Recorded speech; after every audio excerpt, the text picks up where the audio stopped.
The storm that battered Chicago on the night of October 15th seemed to carry with it an omen of violence. Lightning split the sky above St. Catherine's Cathedral as Detective Patricia Brennan pushed through the heavy oak doors, water streaming from her coat onto the ancient stone floor. The Gothic spires that had watched over the city for nearly a century now sheltered something unholy. "In here, Detective." Officer Rodriguez's voice echoed through the vast nave, bouncing off stone pillars and stained glass windows that depicted saints whose painted eyes seemed to follow her movement through the shadows. Brennan made her way through the cathedral's maze of corridors, past the confessionals where countless souls had sought absolution, past the altar where thousands had taken communion. The irony wasn't lost on her. She was walking through a monument to forgiveness to investigate an act of ultimate violence. The Archbishop's office was a study in contrasts.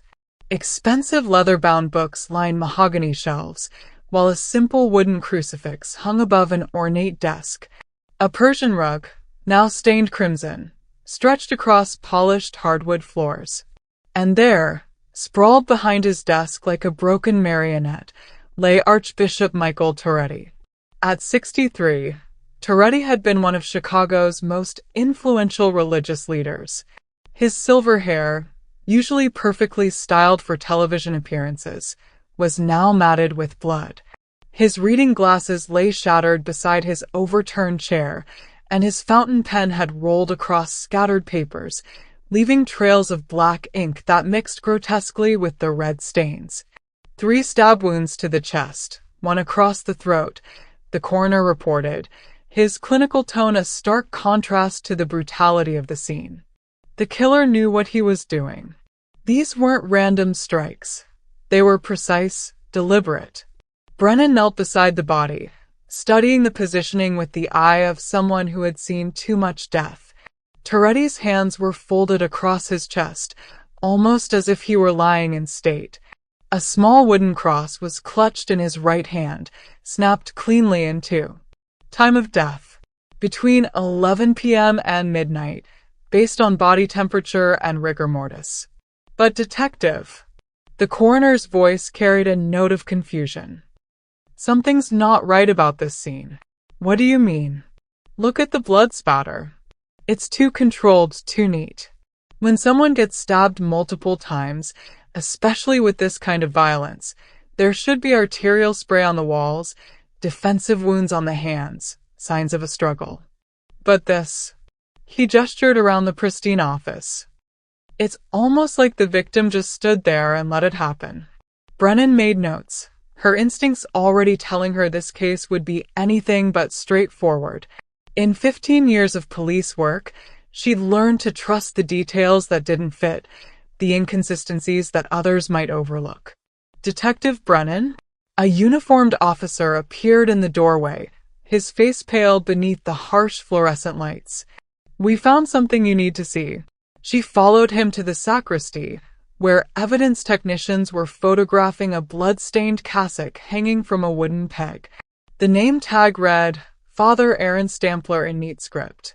26 years old, been serving here for 18 months, the officer reported. No prior arrests, model priest by all accounts. But Detective, let me guess, you found him. Room 3B in the rectory. Sitting on his bed, staring at his hands. Blood on his clothes, under his fingernails. He keeps asking what happened, like he doesn't remember. Brennan sighed, feeling the familiar weight of a case that was simultaneously too simple and too complex. The evidence pointed clearly to Father Stampler, but something about the scene bothered her. The calculated positioning of the body, the lack of defensive wounds, the way the blood evidence was almost too perfect. It all felt orchestrated. Bring him in for questioning. And Rodriguez. Yes, ma'am. Call Martinvale. Tell him we've got something that might interest him. As she walked back through the cathedral, past the towering statues and flickering candles, Brennan couldn't shake the feeling that she was missing something important. The storm outside had calmed, but she sensed that the real tempest was just beginning. Martin Vale's corner office on the 40th floor of the Sears Tower commanded a view of Chicago that made him feel like a modern-day Caesar surveying his empire. At 45, he had built his reputation on an almost supernatural ability to find reasonable doubt where none seemed to exist. His success rate was legendary, his fees astronomical, and his moral flexibility just elastic enough to keep him out of serious trouble. The call came at 3:17 a.m., jolting him from a restless sleep filled with dreams of courtrooms and closing arguments. Rebecca Martinez, his assistant and occasional conscience, delivered the news with the efficiency that made her indispensable. Dead Archbishop, priest covered in blood, and enough media attention to launch a political career, she summarized. It's exactly the kind of impossible case you love. Vale smiled, already calculating angles and possibilities. High-profile cases were his addiction. The more hopeless they appeared, the more they excited him. There was something intoxicating about taking a case that seemed lost and turning it into a victory through sheer force of intellect and courtroom theatrics.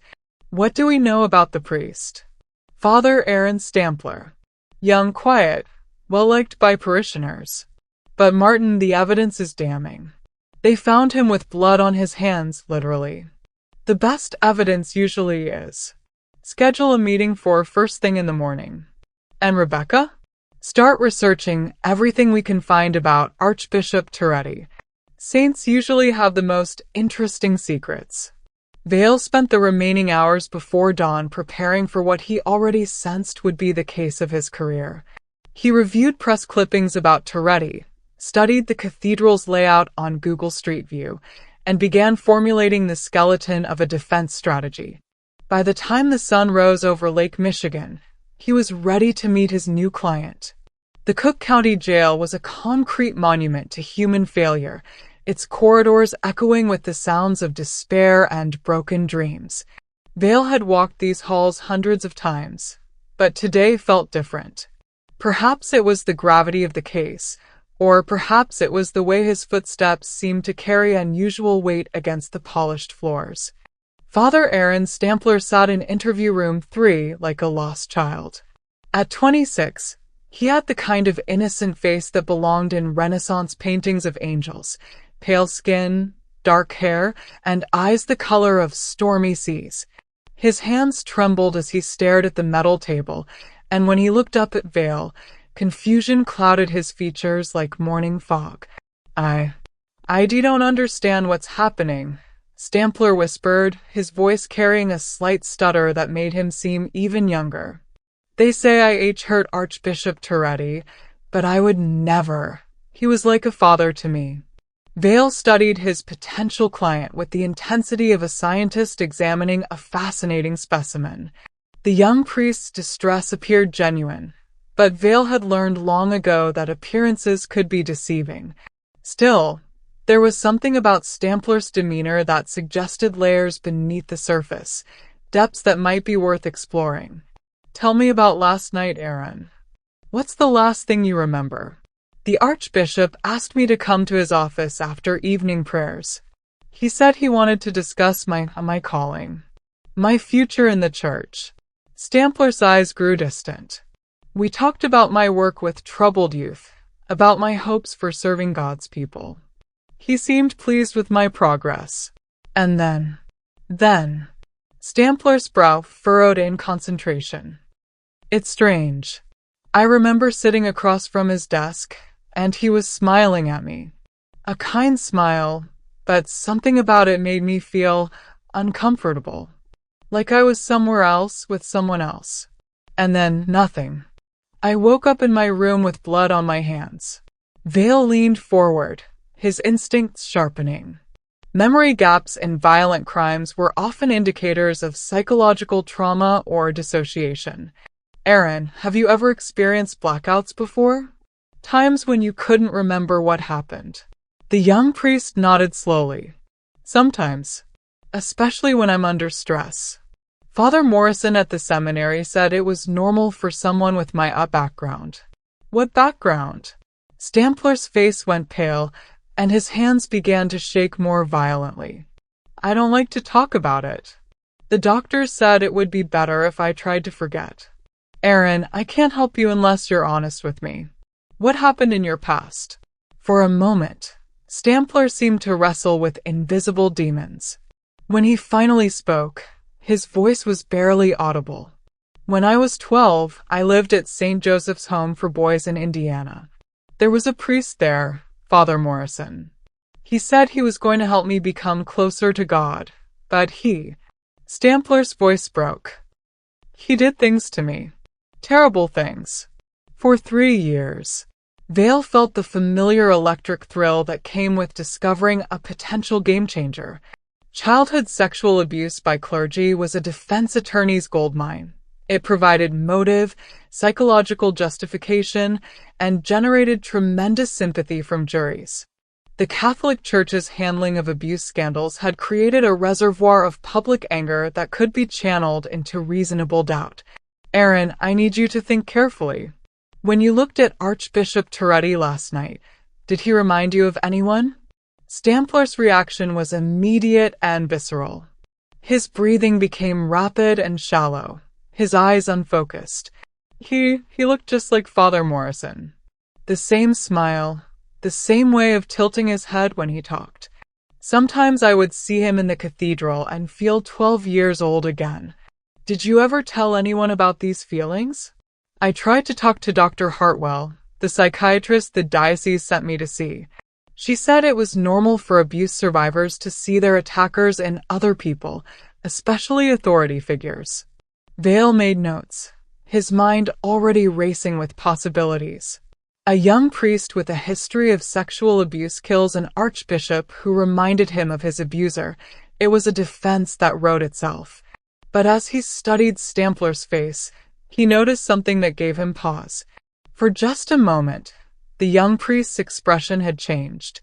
The confusion and fear were replaced by something else, something calculating and aware. "Aaron, is there anything else you need to tell me? Anything at all that might be relevant to what happened last night?" Stampler met his eyes directly for the first time. "Mr. Vale, I think there might be something wrong with me. Something more than just the memories and the nightmares. Sometimes I feel like there's someone else inside my head, someone who remembers things I can't remember, who does things I would never do." The words hung in the air like incense, heavy with implication. Vale had handled cases involving dissociative identity disorder before, but never one this dramatic, never one with this much potential for both victory and disaster. "Tell me about this other person." "I don't know much about him. Sometimes I catch glimpses, like shadows in my peripheral vision. He's angry, Mr. Vale.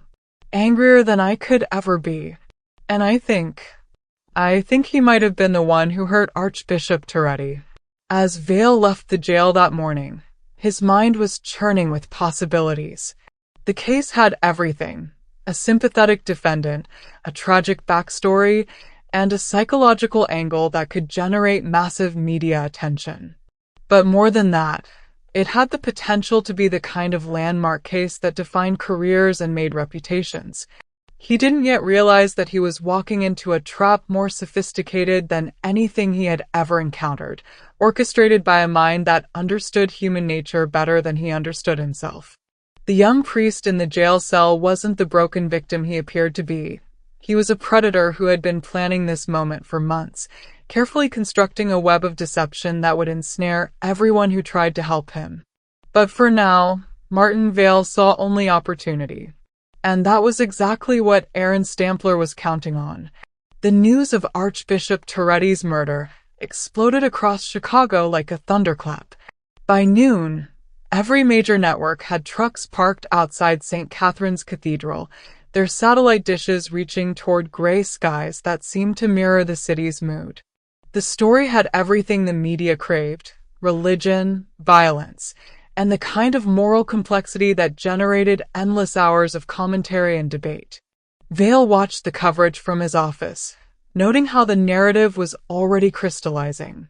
The Archbishop was being portrayed as a beloved spiritual leader, a man who had dedicated his life to serving others.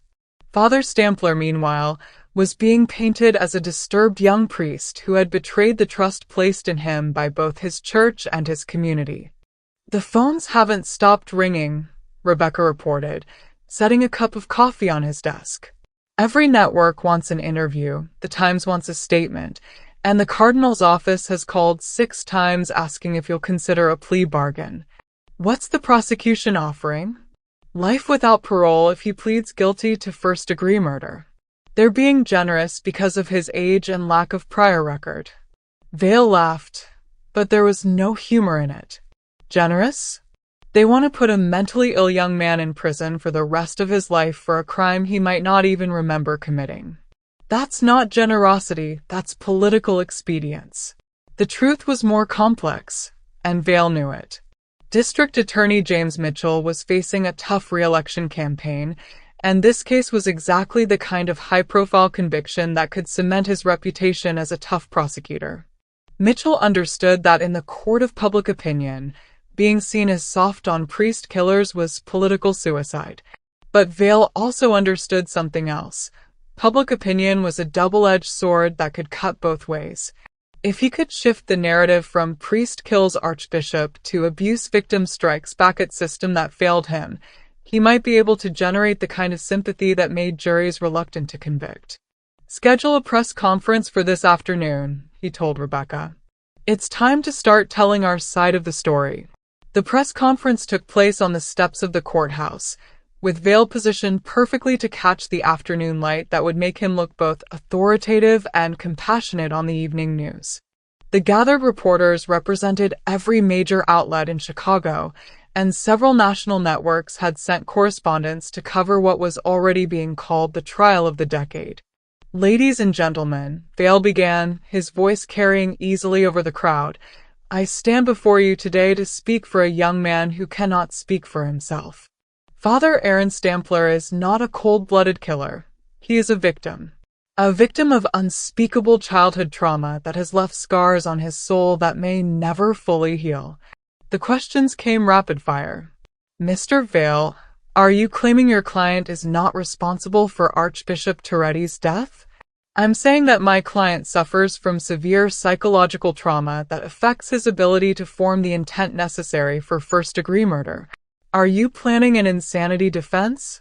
"I'm planning to present the truth, that Aaron Stampler is a deeply damaged young man who deserves treatment, not execution." "What about the victims? What about Archbishop Torretti's family and congregation?" Vale had been expecting this question, and his response was carefully calibrated. "My heart goes out to everyone affected by this tragedy. Archbishop Torretti was by all accounts a good man who dedicated his life to serving others. But the real tragedy is that this could have been prevented if the church had done more to help Father Stampler deal with the trauma he suffered as a child." The press conference achieved exactly what Vale had hoped. By evening, the story had evolved from a simple murder case to a complex narrative about institutional failure and the long-term effects of childhood sexual abuse. Editorial pages began running op-eds about the church's responsibility to its most vulnerable members, and victim advocacy groups started calling for more resources for abuse survivors. But the prosecution wasn't sitting idle. That same evening, Mitchell held his own press conference, flanked by representatives from Torretti's congregation and victims' rights organizations.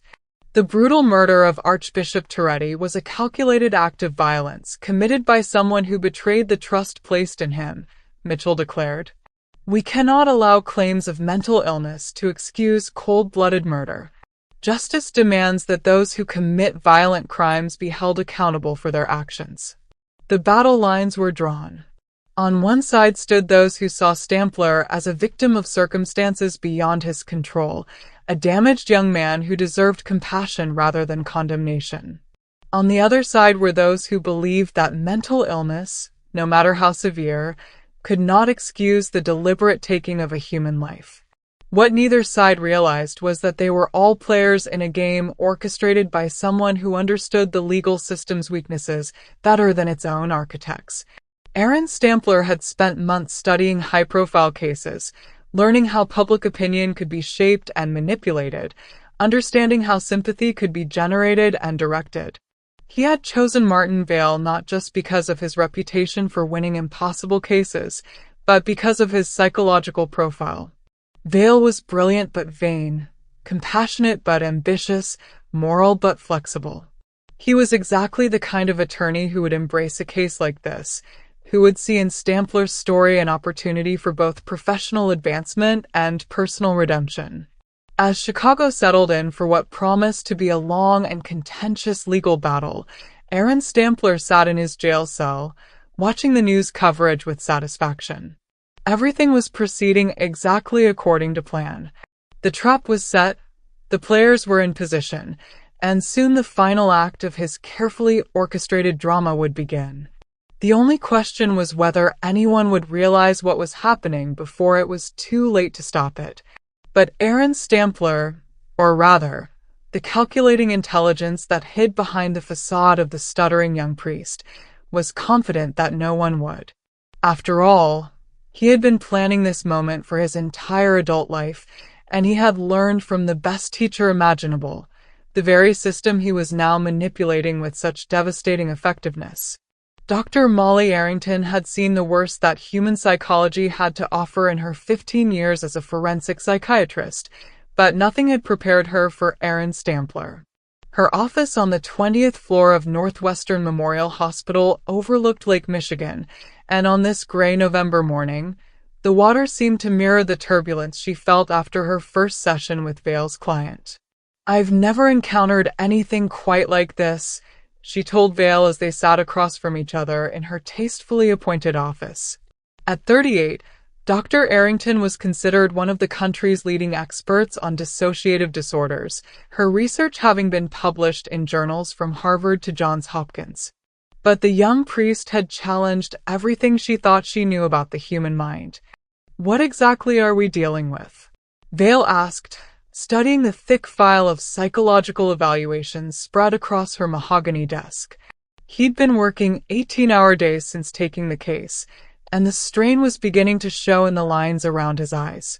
"Aaron exhibits classic symptoms of severe dissociative identity disorder," Dr. Arrington began, her voice carrying the weight of professional concern. "The condition typically develops in childhood as a response to overwhelming trauma. The mind literally fragments to protect itself from experiences too painful to process as a unified whole." She pulled out a video recording from the previous day's session. "Watch this." I was discussing his childhood when something triggered a complete personality shift. On the screen, Stampler sat nervously in the same chair Vale now occupied, his hands trembling as he spoke about his time at St. Joseph's Home for Boys. His voice carried its characteristic stutter, and his eyes darted around the room like those of a trapped animal. "Father Morrison said I was special," the recorded Stampler whispered. "That God had chosen me for something important. But when he touched me, I felt like I was dying inside." Suddenly, the young man's entire demeanor changed. His posture straightened, his hands stopped trembling, and when he looked directly into the camera, his eyes held a coldness that seemed to chill the room even through the recording. "Morrison got exactly what he deserved," this new voice said, and there was no trace of a stutter. "They all do, eventually." Dr. Arrington paused the video. "The transformation is complete. Different posture, different speech patterns, even different biometric readings. Heart rate, blood pressure, brainwave activity. They all change when this alternate personality emerges." "Who is he?" Vale asked, though he suspected he already knew the answer. "He calls himself Roy. According to what I've been able to piece together, Roy first emerged when Aaron was 12 years old, during the worst of the abuse. He's everything Aaron cannot be, aggressive, confident, and utterly without remorse." Vale leaned forward, his mind racing with possibilities. "Dr. Arrington, in your professional opinion, could Roy have killed Archbishop Torretti without Aaron being aware of it?" "Absolutely. In cases of severe dissociative identity disorder, Alternate personalities can take complete control for hours or even days. The host personality, Aaron, would have no memory of anything that occurred during those episodes. But Aaron would be physically present. Yes, but mentally he would be completely absent. Roy would be in complete control of Aaron's body, making decisions and taking actions that Aaron would have no knowledge of. Dr. Arrington pulled out another file, this one containing brain scans and neurological test results. The scientific evidence supports the diagnosis. PET scans show dramatically different patterns of brain activity when each personality is dominant. These changes can't be faked. They're as real as a fingerprint. Vale studied the images, seeing the stark differences in brain activity between Aaron and Roy. How often does Roy emerge? From what I've observed, Roy appears whenever Aaron feels threatened or encounters stimuli that remind him of his childhood trauma. The emergence seems to be triggered by specific psychological stressors, authority figures who exhibit predatory behavior, situations where Aaron feels powerless or victimized. Like meeting with Archbishop Torretti in his private office late at night? Dr. Arrington nodded grimly. Exactly like that. If Torretti exhibited any behavior that reminded Aaron of Father Morrison, a certain tone of voice, a particular gesture, even just the setting itself, it could have triggered Roy's emergence. As Vale left Dr. Arrington's office that afternoon, he felt the familiar thrill of a defense strategy crystallizing.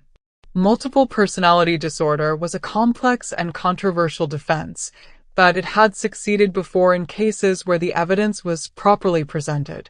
The key would be convincing a jury that Aaron Stampler wasn't responsible for actions taken by an alternate personality he couldn't control. But more than professional interest was driving his growing obsession with the case. There was something about Dr. Arrington, her intelligence, her compassion, her dedication to understanding the darkest corners of human psychology, that drew him in ways he hadn't expected. Their working relationship was becoming something more, and Vale found himself looking forward to their meetings with an anticipation that had nothing to do with legal strategy. While Dr. Arrington worked to understand Aaron Stampler's fractured psyche, Vale launched his own investigation into the life and background of Archbishop Michael Torretti. What he discovered challenged everything he thought he knew about the case. Thomas Hartwell, Vale's lead investigator, was a former Chicago police detective who specialized in financial crimes. His preliminary report on Torretti's finances raised troubling questions about the Archbishop's activities in the months before his death. The church's books don't add up, Hartwell reported during one of their late-night strategy sessions. Torretti had discretionary access to several accounts totaling over $2 million. The money was supposed to be used for victim compensation and counseling programs, but I can't find documentation for most of the expenditures. Vale studied the financial records spread across his conference table. What kind of expenditures? Cash withdrawals, wire transfers to numbered accounts, payments to companies that don't seem to exist. Either Torretti was incredibly sloppy with record-keeping, or he was using church funds for purposes he didn't want to document. Any idea what those purposes might have been? Hartwell pulled out a folder thick with surveillance photos and private investigation reports. That's where it gets interesting. I've been tracking Torretti's movements in the weeks before his death. He was meeting regularly with individuals who have no apparent connection to church business. The photos showed Torretti at expensive restaurants, private clubs, and luxury hotels, always in the company of well-dressed men who looked more like corporate executives than parishioners. In several images, briefcases and manila envelopes were being exchanged. I ran background checks on the people he was meeting with, Hartwell continued. They're all connected to real estate development, city planning, or municipal contracts.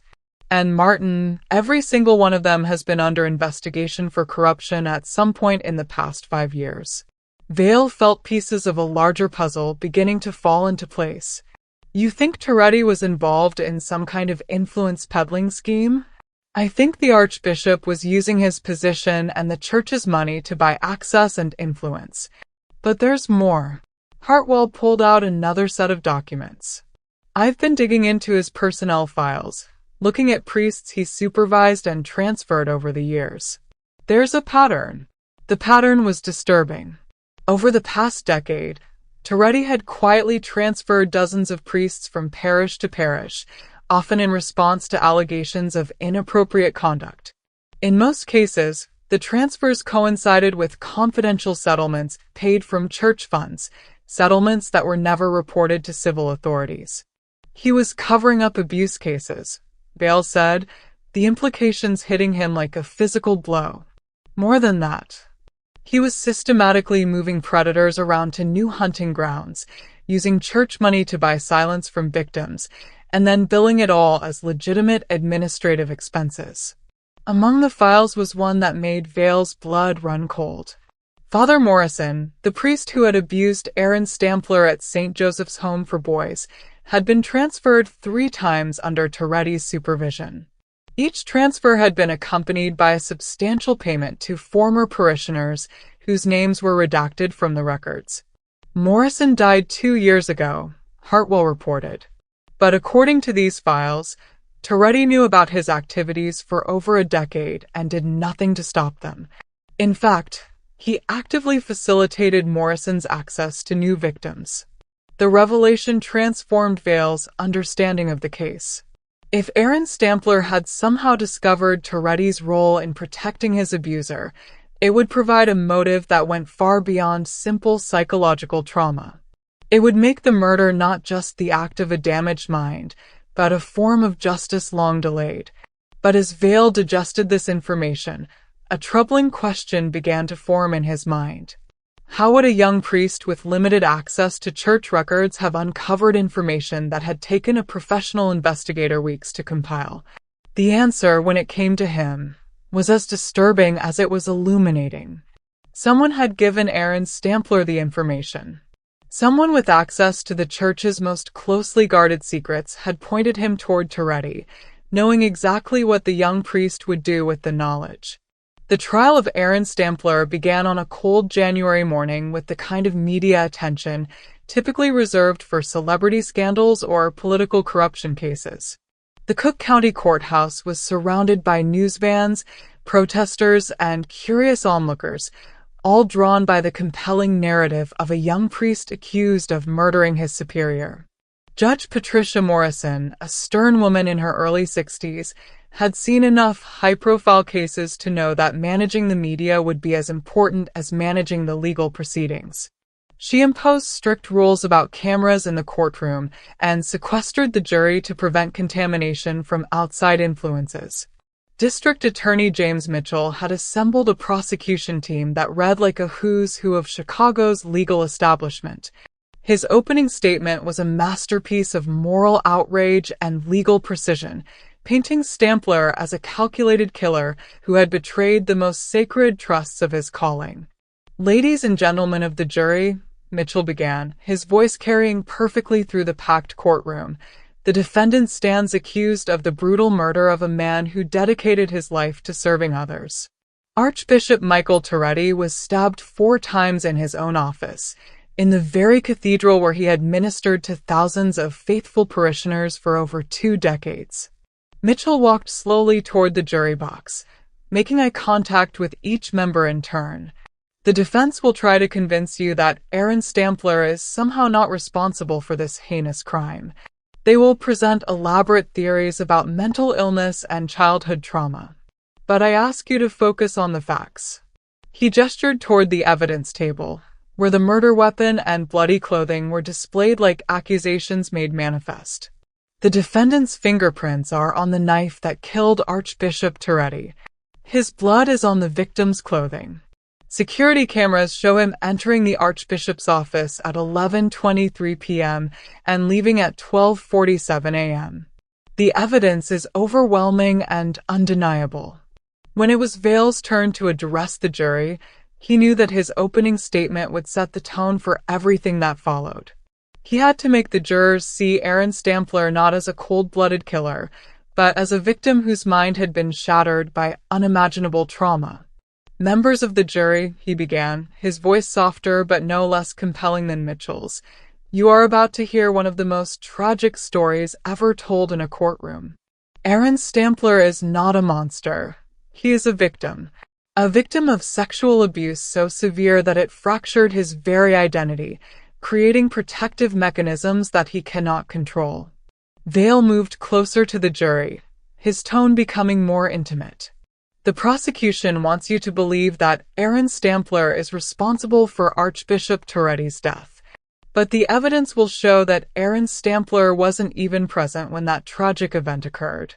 The person who committed those acts was someone else entirely, an alternate personality created by a 12-year-old boy's desperate attempt to survive unspeakable horror." The courtroom was absolutely silent as Vale continued. "You will learn that Aaron suffers from dissociative identity disorder, a legitimate medical condition recognized by psychiatrists around the world. You will hear expert testimony about how childhood trauma can literally split the human mind into separate, distinct personalities. And you will come to understand that holding Aaron responsible for actions taken by an alternate personality would be like punishing someone for crimes committed while they were unconscious." As the trial progressed, both sides presented their cases with the kind of theatrical intensity that only comes with high-stakes litigation. Mitchell called a parade of witnesses who testified to the physical evidence, the timeline of events, and Stampler's opportunity and access.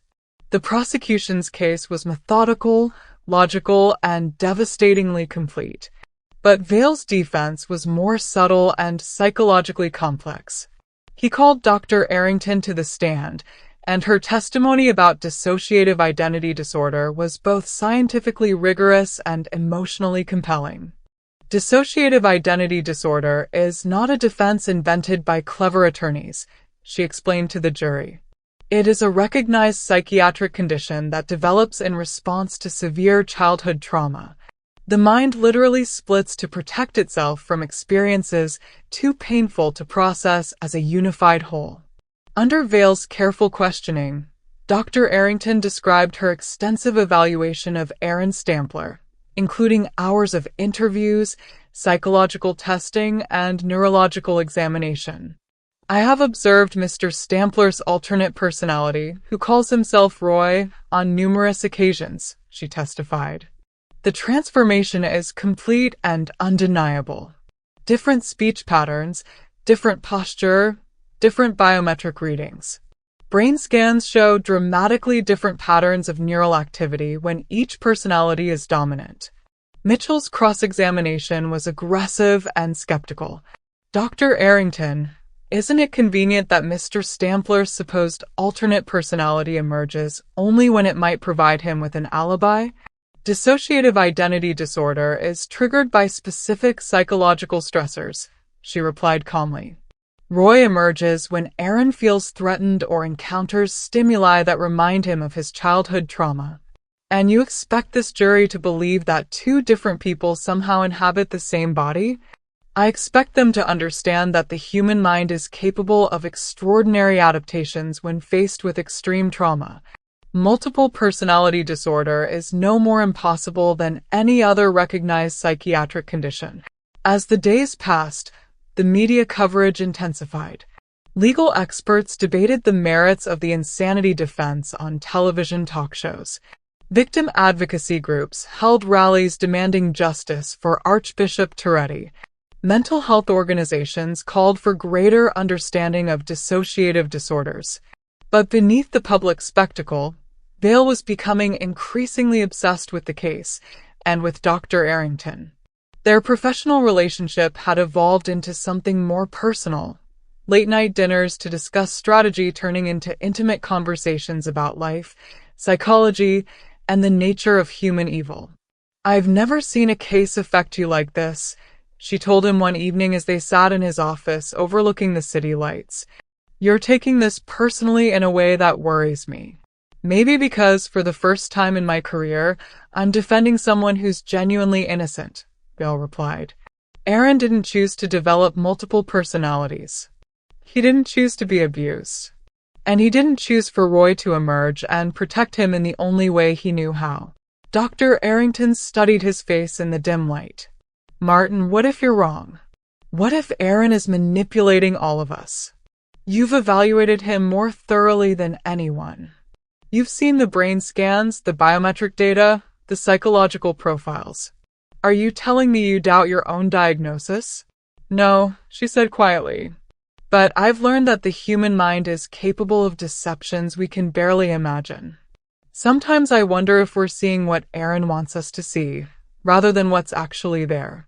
Her words planted a seed of doubt that would grow in the days to come, as Vale began to notice small inconsistencies in Aaron's behavior, moments when his performance seemed almost too perfect, too precisely calibrated to generate maximum sympathy. The most dramatic moment of the trial came when Vale made the risky decision to put Aaron Stampler on the witness stand. The courtroom was packed beyond capacity, with reporters lining the walls and spectators filling every available seat. This was the moment everyone had been waiting for. The chance to see the accused killer face to face and judge for themselves whether he was a cold-blooded murderer or a victim of circumstances beyond his control. Aaron took the stand dressed in a simple gray suit that made him look even younger than his 26 years. His dark hair was neatly combed, and his hands trembled slightly as he was sworn in. When he spoke, his voice carried the familiar stutter that had become his trademark. "I want everyone to know that I never meant to hurt anyone," he began, his eyes downcast. "Archbishop Torretti was a good man who tried to help me. I don't understand why this happened." Vale guided him gently through his testimony, establishing his background, his calling to the priesthood, and his relationship with the Archbishop. Aaron's responses were halting and emotional, painting a picture of a deeply damaged young man struggling to make sense of a senseless tragedy. "Aaron, do you remember killing Archbishop Torretti?" Vale asked directly. "No, sir.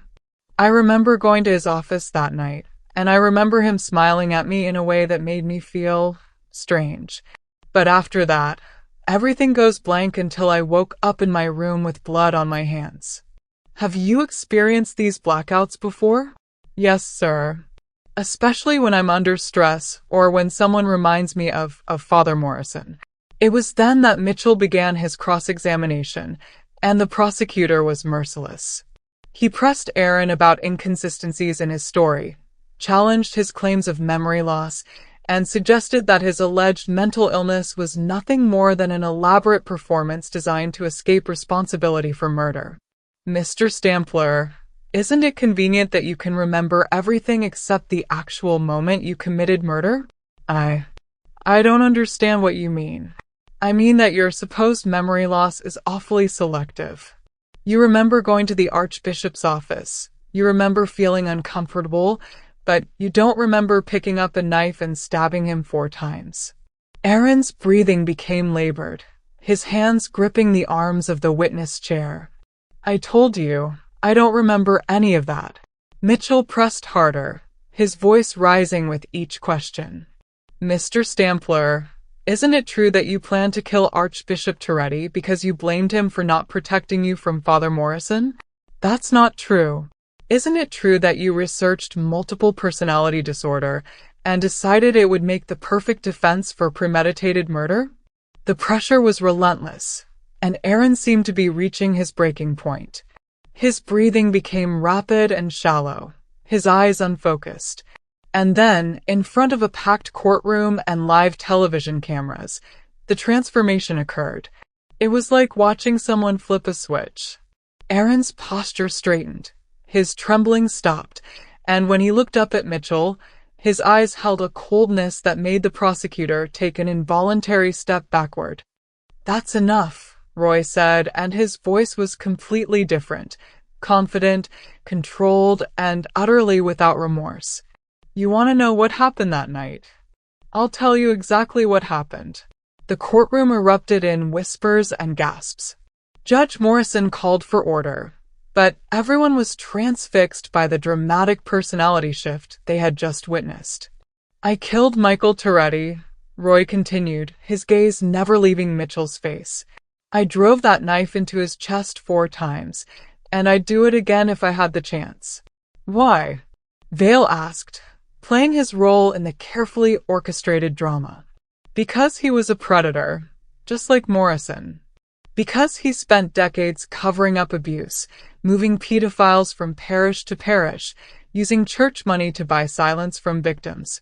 Because he knew what Morrison was doing to Aaron and did nothing to stop it. Roy's testimony was chilling in its detail and absolute in its conviction. He showed no remorse, no regret, only a cold satisfaction at having eliminated what he saw as a threat to Aaron and other potential victims. Morrison died before I could get to him, Roy explained. But Torretti was still alive, still protecting predators, still destroying lives. Someone had to stop him. How did you know about Archbishop Torretti's involvement in covering up abuse? Vale asked.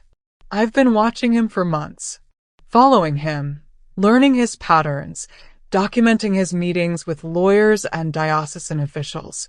I knew he was part of the system that protected Morrison, and I knew he would never face justice through normal channels.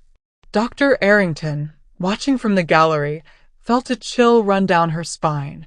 Roy's knowledge was too detailed, too specific for someone who had only recently learned about Torretti's activities. It suggested a level of planning and premeditation that contradicted the defense's theory of spontaneous psychological breakdown. As Roy's testimony continued, several jury members shifted uncomfortably in their seats. They were witnessing something unprecedented, a confessed killer who showed no remorse and seemed to take pride in his actions. It was exactly what Vale had hoped for, but it was also dangerous territory. When the alternate personality finally receded and Aaron returned, the young priest looked around the courtroom in confusion, clearly having no memory of what had just transpired. Mr. Vale? What happened? Why is everyone staring at me? The contrast was stark and undeniable. Whatever one thought about the legitimacy of multiple personality disorder, there was no denying that something extraordinary had just occurred in that courtroom. But as court adjourned for the day and the media rushed to file their stories, Dr. Arrington found herself troubled by what she had witnessed. Roy's performance had been perfect, too perfect. Every gesture, every inflection, every detail had been precisely calibrated to support the defense's theory while generating maximum sympathy for Aaron. She began to wonder if she had been looking at the case from the wrong angle entirely. What if Aaron Stampler wasn't a victim of multiple personality disorder? What if he was its master? The thought was both fascinating and terrifying. If Aaron was capable of such sophisticated deception, if he could fool trained psychiatrists and experienced attorneys with an elaborate performance, then what else might he be capable of? As she drove home through the Chicago night, Dr. Arrington made a decision that would change everything. She was going to conduct one more evaluation of Aaron Stampler, but this time, she wouldn't be looking for signs of mental illness. She would be looking for signs of deception. The game was about to change, but none of the players yet realized that they had been playing by someone else's rules all along. The jury deliberated for 4 agonizing days. In the corridors of the Cook County Courthouse, reporters camped out like pilgrims waiting for divine revelation, while legal experts debated the case on every major network. The question that gripped the nation was simple yet profound. Could a man be held responsible for crimes committed by an alternate personality he couldn't control? Martin Vale paced his office like a caged animal, unable to concentrate on anything except the 12 strangers who held his client's fate in their hands. Dr. Molly Arrington had been spending more time at his office than her own, their professional relationship having evolved into something neither of them had expected. But even her presence couldn't calm the restless energy that consumed him. "You did everything possible," she assured him as they watched the sun set over Lake Michigan. The psychiatric evidence was overwhelming. The brain scans, the personality assessments, the documented trauma history. No jury could ignore that kind of scientific proof. Vale nodded, but something nagged at him. In the weeks since Aaron's dramatic courtroom transformation, He'd begun to notice small inconsistencies that troubled his analytical mind. The way Aaron sometimes seemed to anticipate questions before they were asked. The precision with which Roy's personality emerged at exactly the right moments. The almost theatrical quality of the switches between personalities. "Molly," he said quietly, "what if we're wrong? What if Aaron is playing us all?" She looked at him with concern. "Martin, you're exhausted. You've been working 18-hour days for months. Of course you're having doubts. That's normal for any attorney facing a verdict. But what if the doubts are justified? What if Aaron Stampler is the most sophisticated manipulator either of us has ever encountered?" Before Dr. Arrington could respond, Vale's phone rang. Rebecca's voice was tight with excitement. "Martin, they're coming back. The jury has reached a verdict." The courtroom filled with an electric tension as Judge Morrison called the proceedings to order. Aaron sat at the defense table looking pale and frightened, his hands trembling slightly as he had throughout the trial. In the gallery, Dr. Arrington sat with other psychiatric professionals who had followed the case, while members of Archbishop Torretti's congregation occupied the opposite side of the courtroom. "Has the jury reached a verdict?" Judge Morrison asked. The foreman, a middle-aged accountant named William Chen, stood with obvious emotional weight. "We have, Your Honor. On the charge of murder in the first degree, how do you find?" Chen's voice carried clearly through the silent courtroom. "We find the defendant not guilty by reason of insanity." The reaction was immediate and explosive. Members of Torretti's congregation shouted in outrage, while mental health advocates cheered. Reporters rushed for the exits to file their stories, and television commentators began their instant analysis. But through it all, Vale felt only a hollow satisfaction mixed with an inexplicable sense of unease. Judge Morrison restored order with her gavel. "Mr. Stampler, while the jury has found you not guilty by reason of insanity, this does not mean you are free to go.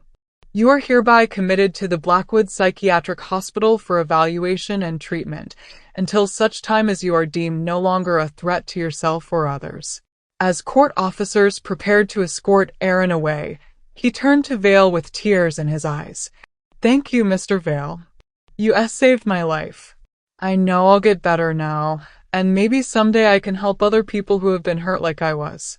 But as Aaron spoke, Vale caught something in his expression, a flicker so brief he almost missed it. For just a moment, the young priest's mask seemed to slip, revealing something calculating and cold beneath the grateful facade. 3 days after the verdict, Vale drove to the Blackwood Psychiatric Hospital to visit his former client.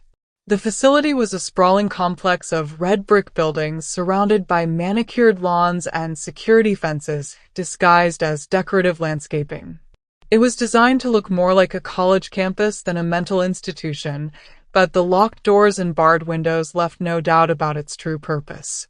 Aaron was housed in the maximum security wing, reserved for patients who had committed violent crimes. When Vale arrived, he found his client in the common room, sitting by a window that overlooked the hospital grounds. Aaron appeared to be reading a book on psychology, and he looked up with his characteristic nervous smile when Vale approached. "Mr. Vale, I.W. wasn't expecting to see you. Thank you for coming." Aaron's stutter seemed more pronounced than usual, and his hands shook slightly as he marked his place in the book. "The doctors here are very nice. They say with therapy and medication, I might be able to control the episodes." "I'm glad to hear that, Aaron. How are you adjusting to life here?" "It's peaceful. Quiet. I feel safe for the first time in years." Aaron looked around the common room, where other patients moved through their daily routines with the medicated calm of the heavily supervised. "Dr. Patterson thinks that with time, Roy might integrate with my personality instead of being separate. That would mean no more blackouts. No more lost time." They talked for several minutes about Aaron's treatment plan and his hopes for the future. The young man seemed genuinely optimistic about his prospects for recovery, and Vale found himself feeling a mixture of professional pride and personal satisfaction. He had saved an innocent man from execution, and with proper treatment, Aaron might lead a normal life. But as their conversation continued, Vale noticed that they were alone in their corner of the common room. The other patients and staff members had gradually drifted away, leaving them in complete privacy. It was then that Aaron looked directly at him and spoke in a voice that was neither the stuttering Stampler nor the aggressive Roy. "You know, Martin, there's something I need to tell you." The change was subtle but unmistakable. Aaron's posture remained the same, but his expression had shifted. The nervous anxiety was gone, replaced by a calm intelligence that seemed to assess Vale with predatory interest. "What is it, Aaron? I want you to know how much I've enjoyed working with you. You're everything I hoped you would be, brilliant, passionate, and just narcissistic enough to believe your own performance." Vale felt a chill run down his spine. "What are you talking about?" Aaron smiled, and it was unlike any expression Vale had seen from him before. It wasn't Roy's predatory grin or the frightened priest's grateful warmth. It was something else entirely, something cold and calculating that seemed to come from the real person behind both masks. "I'm talking about the fact that there is no Roy, Martin. There never was. Multiple personality disorder, dissociative episodes, childhood trauma responses. All of it was a performance. And you were the perfect audience." The words hit Vale like a physical blow. "That's impossible. The psychiatric evaluations, the brain scans, the documented behavioral changes were exactly what I wanted Dr. Arrington to see. Do you know how easy it is to manipulate biometric readings if you know what you're doing? Heart rate, blood pressure, even brainwave patterns can be controlled with the right techniques. I spent years studying psychology, Martin. I know exactly how dissociative identity disorder manifests, and I know exactly how to fake it." Vale's mind reeled as the implications crashed over him. But why? Why kill Archbishop Torretti? Because he discovered what I really am. He found evidence of my activities with altar boys at my previous parishes, photographs, video recordings, testimonies from children who were too young to understand what was happening to them. Aaron's voice remained conversational, as if discussing the weather. Torretti was going to expose me, destroy my access to vulnerable children, ruin everything I had worked so hard to build. The truth was more horrifying than anything Vale had imagined. "You're a pedophile." I prefer to think of myself as someone with refined tastes. But yes, I have certain appetites that society chooses not to understand. Archbishop Torretti threatened to make it impossible for me to satisfy those appetites, so I eliminated the threat. Vale stood abruptly, his chair scraping against the floor. "You're a monster. I'm a realist. I saw a problem, and I solved it using the most effective method available. The fact that I was able to manipulate the legal system to protect me afterward simply demonstrates superior planning and execution. The childhood abuse, Father Morrison, was any of that real?" Aaron's laugh was soft and genuinely amused. "Oh, that was all completely true. Morrison did abuse me for 3 years. But you see, Martin, I didn't develop multiple personalities to cope with the trauma. I learned from it. Morrison taught me how predators operate, how they select victims, how they avoid detection. He was an excellent teacher, even if he didn't realize it. You killed him too, didn't you?" Morrison had a tragic accident when I was 17. Fell down the stairs and broke his neck. Very unfortunate. Aaron's eyes glittered with satisfaction. But I learned something important from that experience, that the system protects those who appear to be victims. All I had to do was become the perfect victim, and everyone would rush to help me. Vale felt sick as the full scope of Aaron's manipulation became clear.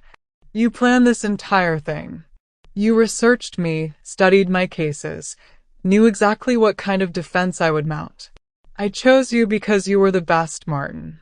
But more than that, I chose you because you have just enough moral flexibility to justify helping a victim escape justice as long as you could convince yourself you were doing the right thing. Aaron stood and walked to the window, gazing out at the hospital grounds with complete composure. Your ego and your need to be the hero made you the perfect instrument for my purposes. I'll expose you. I'll tell them what you really are. With what evidence? This conversation is protected by attorney-client privilege. Besides, who would believe you? The great Martin Vale, claiming his brilliant defense was based on lies? It would destroy your reputation and accomplish nothing. Vale realized he was trapped in a cage of his own making. Every ethical constraint that protected defendants' rights, every procedural safeguard designed to prevent wrongful convictions, now served to protect a monster who had manipulated the system with diabolical precision. How many children have you hurt, Aaron? Does the number matter? Would it change anything about what you've done? About the fact that you've enabled me to continue my work? Aaron turned from the window, his expression mildly curious. The beautiful thing about this place is that I'll be a model patient. Cooperative, remorseful, eager for treatment. And in a few years, when the doctors are convinced that I've integrated my personalities and overcome my trauma, I'll be released as a success story. They'll never let you near children again. Perhaps not as a priest. But there are many ways to work with vulnerable young people. Youth counseling, education, social work. The possibilities are endless for someone with my background and apparent dedication to healing. Aaron's smile was predatory. And the best part is, everyone will see me as a survivor who overcame incredible odds to rebuild his life. I'll have more credibility and access than I ever had as a simple parish priest. As Vale prepared to leave, feeling physically ill from what he had learned, Aaron spoke one final time. Martin, I want you to know that I genuinely respect what you accomplished in that courtroom. Your closing argument was a masterpiece of emotional manipulation. You almost made me believe in my own innocence. Vale walked out of the hospital in a daze, knowing that he had been completely and utterly defeated by an opponent whose intelligence and moral emptiness exceeded anything he had ever encountered. He had helped a child predator escape justice, and there was nothing he could do to undo the damage. As he drove through the Chicago streets, Vale realized that Aaron Stampler had taught him something profound about the nature of evil. The most dangerous monsters weren't the ones who looked like monsters. They were the ones who could make you want to help them. And somewhere in a psychiatric hospital, Aaron Stampler was probably already planning his next move, confident that the system he had so brilliantly manipulated would continue to protect him until he was ready to hunt again. The price of justice, Vale understood now, was eternal vigilance, not just against the obvious predators, but against those who could turn virtue itself into a weapon. He had learned that lesson too late to save Archbishop Torretti or the children Aaron would inevitably hurt in the future. But he would never forget it again. The end. We encourage you to like and subscribe to our channel if you enjoyed the video. Please share your thoughts in the comments section and explore our channel for a diverse range of content, including audiobooks, murder mysteries, psychological thrillers, and classic novels. We strive to provide comprehensive and engaging storytelling experiences. Your visit is highly appreciated, and we are confident you will find content to your liking.